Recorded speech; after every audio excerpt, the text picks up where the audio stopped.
ज्यांना अखंड सृष्टीचं मालक म्हटलं जातं त्या भगवान विष्णूंना कार्तिक महिनाच का बरं प्रिय?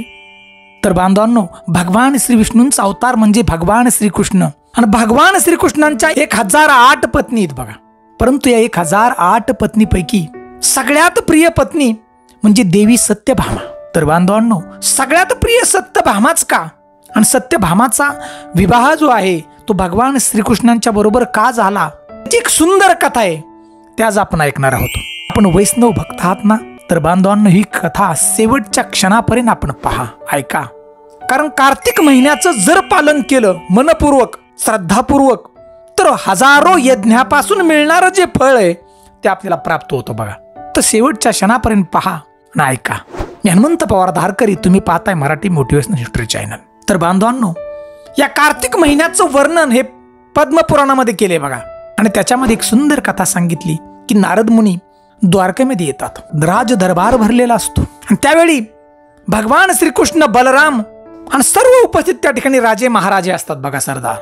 नारद मुनीला आलेलं पाहून सगळेजण त्यांचं स्वागत करतात बघा. आपल्या आपल्या आसनावरून उठतात आणि स्वागत करतात. अहो, बलरामांनी बसण्यासाठी आसन दिलं नारद मुनींना. नारद मुनींचा चरणस्पर्श केला बलरामानं आणि बलराम बोलतायत की भौतिक जीवांचा उद्धार करण्यासाठी आपण या पृथ्वी तलावरती येतात, या द्वारकेमध्ये आपलं स्वागत आहे. आणि त्यावेळेला बघा, नारद मुनीने कल्पवृक्षाची फुलं स्वर्गातून आणली होती आणि ती भगवान श्रीकृष्णांना दिली बघा, अर्पण केली. नारद मुनी आणि भगवान श्रीकृष्ण यांच्यात वार्तालाप झाला.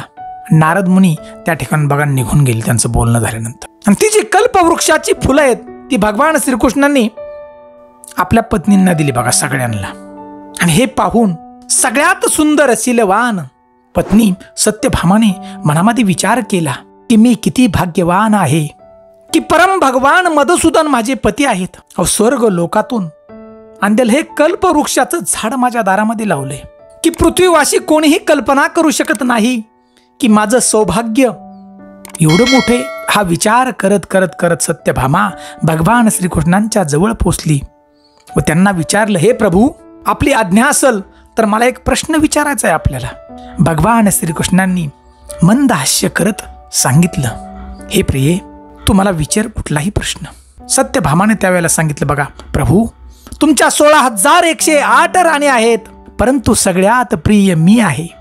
मी असं कोणतं पुण्य केलं आहे की मला असं सौभाग्य प्राप्त झालं आहे, हे सांगा तर माझ्या मनाचं समाधान होईल. प्रभू, मला सांगा तुम्ही. भगवान श्रीकृष्णांनी मंद हास्य करून उत्तर दिलं की हे सत्यभामा, हे जाणण्यासाठी मी तुला पूर्वजन्माची कथा सांगणार आहे. पूर्वजन्मामध्ये मायापूर एक नगरी होती गंगा तीरावरती, आणि या गंगा तीरावर राहणारा देवशर्मा ब्राह्मणाची तू मुलगी होती. तुझं नाव गुणवंती होतं आणि तुझे पिता गुरुकुलामध्ये विद्यार्थ्यांना शिकवत होते, शिक्षण देत होते. तू ज्यावेळी मोठी झाली त्यावेळी त्यांना तुझ्या विवाहाची चिंता लागली, म्हणजे तुझ्या वडिलांचं वय झालं होतं आणि त्यांनी बघा आपला शिष्य चंद्रशर्मा बरोबर तुझा विवाह केला. आणि त्यानंतर बघा काही थोडे दिवस गेल्यानंतर तुझे पिता व पती जंगलामध्ये लाकडं आणण्यासाठी गेले आणि त्या ठिकाणी एक भयंकर राक्षस त्यांना दिसला. तो राक्षस महाभयंकारी होता आणि त्यावेळी तो राक्षस जो होता तो मायावी होता आणि या मायावी राक्षसानं हत्या केली देव शर्मा आणि शर्मांची, दोघांची. आणि या दोघांनी माझी जीवनभर भक्ती केली होती आणि या भक्तीच्या ताकदीमुळं वैकुंठातून एक दिव्य विमान त्या ठिकाणी आलं आणि त्यांना वैकुंठाला घेऊन गेलं. आणि ही जी सगळी हकीकत गुणवंतीला कळाल्यानंतर गुणवंती शोक करू लागली. त्यावेळी बघा आश्रमातील ऋषींनी तिला कार्तिक मासाचं व्रताचं पालन करायला सांगितलं आणि गुणवंतीने आजीवन कार्तिक मास आणि एकादशीचं पालन केलं. शेवटच्या क्षणापर्यंत अगदी मनापासून श्रद्धापूर्वक पालन केलं. आणि शेवटी बघा कार्तिक मासाचा जो पवित्र वेळ होता महिन्यातला, त्यावेळेला गुणवंती गंगा स्नान करायला गेली. गुणवंतीचं वय झालेलं होतं, वृद्ध अवस्थेत होती. नदीमध्ये उतरली, स्नान केलं, परंतु वयोवृद्ध असल्यामुळं त्याला ती थंडी सहन झाली नाही गुणवंतीला आणि गुणवंतीचा मृत्यू झाला. परंतु भगवंताची भक्ती केली होती मनापासून, श्रावण मासाचं पालन केलं होतं, एकादशीचं पालन केलेलं होतं, त्यामुळं गुणवंतीला वैकुंठ धाम प्राप्त झाला. ज्यावेळी भगवंत सांगतायत की ज्यावेळी मी पृथ्वीवरती भगवान श्रीकृष्ण म्हणून आलो त्यावेळी तू गुणवंती सत्यभामा म्हणून पृथ्वीवरती आली. हे सत्यभामा, तू तू पूर्व जन्मामध्ये कार्तिक मासाचं अगदी श्रद्धापूर्वक पालन केलं होतं, त्यामुळं तू माझी प्रिय पत्नी झाली. भगवान श्रीकृष्णांनी बघा सगळं हे सत्यभामाला सांगितलं की तू माझी पत्नी कशी प्रिय झाली. तर बांधवांनो, पद्मपुराणामध्ये कार्तिक महिन्याचं सुंदर असं वर्णन केले बघा, सुंदर वर्णन केले की कार्तिक समान कोणता महिना नाही, सत्ययुग समान कोणतं युग नाही, वेदा समान कोणतं शास्त्र नाही, आणि गंगा समान दुसरं तीर्थ नाही. बघा अहो, कार्तिक महिना सगळ्या महिन्यामध्ये श्रेष्ठ आहे. वैष्णव जनांचा प्रिय महिना आहे. जे वैष्णव कार्तिक महिन्यात भगवंताची सेवा करतो त्याची सर्व इच्छा पूर्ण होतात. बघा तर बांधवांना, या कार्तिक महिन्याला दामोदर सुद्धा म्हणतात. बघा तर दामोदर का बरं म्हणतात ते सुद्धा पाहू आपण. कारण सगळ्या ज्या बाललीला आहेत भगवान श्रीकृष्णांनी याच महिन्यात केल्यात. बघा बाललीला म्हणजे बघा यशोदा मातेनं भगवान श्रीकृष्ण जास्त त्रास द्यायला लागले ते. बघा त्यावेळेला बघा भगवान श्रीकृष्णांना उखळाला बांधून ठेवलं होतं ते याच महिन्यामध्ये. बघा दामोदर का म्हणतात तर बांधवांनो, दाम म्हणजे रस्सी आणि उधर म्हणजे पोट. यशोदा मातेनं भगवान श्रीकृष्णांच्या पोटाला बांधून ठेवलं होतं म्हणून भगवंताचं नाव सुद्धा बघा एक दामोदर आहे.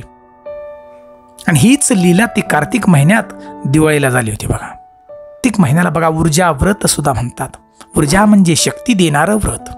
एवढंच नाही की ज्याने अखंड सृष्टी निर्माण केली त्या ब्रह्मदेवानं आपल्या मुलाला म्हणजेच नारदाला सांगितलं की हे नारदा, अरे कार्तिक महिन्यामध्ये भगवद्गीतेचं वाचन केल्यानं पुण्य प्राप्त होतं.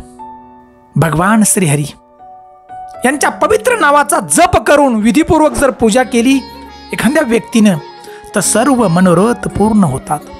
व एखाद्या भक्तानं थोडीशी जरी सेवा केली या महिन्यामध्ये बघा तर 1000 गुणा फळ प्राप्त त्याला होतं. बांधवांनो, याच महिन्यामध्ये हरिप्रिय तुळशी देखील प्रकट झाली बघा याच महिन्यामध्ये.